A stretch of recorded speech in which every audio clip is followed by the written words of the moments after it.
Resuming debate, reprise de débat, the honourable member for Welland.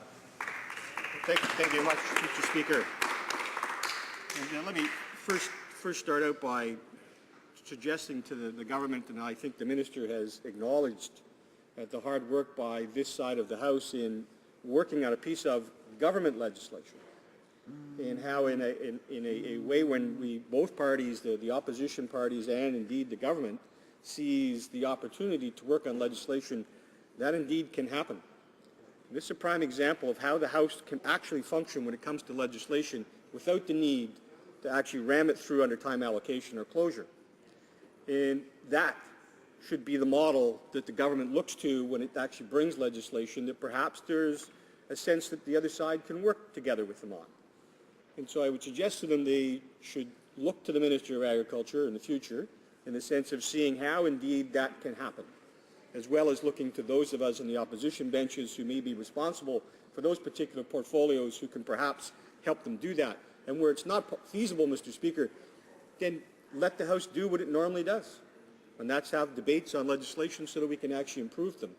Because what we witnessed today with the Speaker's ruling is when we get into a time crunch, albeit a time crunch that was put on ourselves as members of the committee and as members of the opposition and the government parties, we agreed to try, because of the emergency of the need of prairie farmers to move grain, we agreed to contract the time. And so even though we agreed to contract the time to get this done expeditiously, mistakes happened in the sense of, at least from the perspective of the Speaker who ruled that it was an inadmissible amendment. The dilemma was, with the time frame we were dealing with, that slipped through, but was then caught. The member from St. Albert pointed out to the Speaker ruled in an appropriate fashion, which is the member's right to do. So that should be a cautionary tale to all of us when we rush legislation, that indeed what can happen is mistakes get made.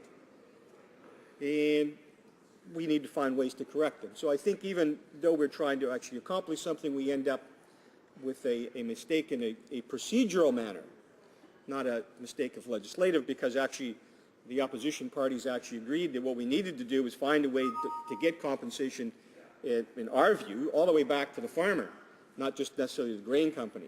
But sometimes, Mr. Speaker, and I use the pun intentionally so, sometimes a half a loaf is better than no loaf at all. And I think in the grain industry's parlance, they would be happy to sell some grain to make half a loaf, because at the moment there's far too much grain on the prairies. There's an excessive. The expectation is, Mr. Speaker, by the end of this crop year, which is basically July 31st, there'll still be 22 million tons of this year's crop left over next year when next year's crop comes in. So we will still see this need to move. So clearly the legislation, from our perspective, moved the goalpost somewhat, but clearly, unlike the minister's analysis of we're in the red zone and we need to get across the goal line and score a touchdown, I would suggest we tried an onside kick and we just didn't quite catch it. And so we're literally at a point where we've moved a bit, but we didn't get to where we needed to get. But it's certainly incumbent upon us and this side, and I speak for the Democrats as the opposition, we have come to the realization, the conclusion that this legislation needs to move forward, and we intend to continue to support the legislation and move it forward, because it is important, albeit not as much as we would like, but in life you can't get all of the things that you want sometimes. But I think this should be a cautionary tale, Mr. Speaker, for the government side, that when indeed we want to work together, and the opposition benches are saying to the government side, yes, we will help you with this legislation, that perhaps what they ought to also understand is that when we put amendments forward, they're not frivolous, they're actually helpful, and there are times that maybe they should accept them. I recognize they don't have to take them all, and perhaps sometimes none. But when it comes to this type of legislation, when we are working together, and the minister has very gracefully acknowledged that, and I appreciate that, and I certainly extend that back to the minister. His cooperation from the get-go was absolutely first-rate. Made sure that we were informed ahead of time so we knew what would come. We were given that type of briefing. We greatly appreciate that. All of the opposition parties were given that. That was absolutely important to do as we work together to do this. But the next step, I think, Mr. Speaker, through you, to to the government side is that sometimes our amendments are worth considering. And I would hope in the future that when we get another opportunity, because I think there may be other opportunities to do this again, at least I would hope so in this Parliament, Mr. Speaker, because it would go a long way to sort of making it function the way it should, is we can actually take the next step is where we actually really do consider all amendments from all parties that they may well indeed be worthwhile and may be helpful. So let me just say that on behalf of the opposition, we intend to support the bill at third reading. That was our intent from the beginning. The commitment to the minister was to try to help the best way we knew how. We believe we fulfilled and kept that promise that we made to the minister as the Agriculture Committee and as the loyal opposition. We said we would do that. We still intend to do that.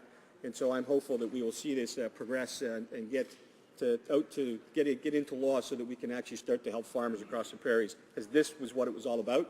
It was about helping those farmers in the prairies who really were suffering for a long period of time, and some may continue to suffer. I think the minister and I would recognize that, and I'm sure my colleague from the Liberal Party also recognized. Unfortunately, there's going to be some farmers get caught in this.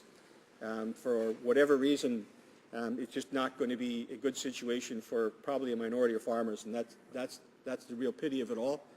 And so I look forward to the bill coming to a vote and coming to implementation, and I look forward to other opportunities, I hope, Mr. Speaker, through you, for the government to extend that sort of a welcoming hand and helpful hand, and we would look forward to working with them if the legislation indeed is going to help farmers. We'll be there to make sure that farmers get that help. Thank you, Mr. Speaker. Questions?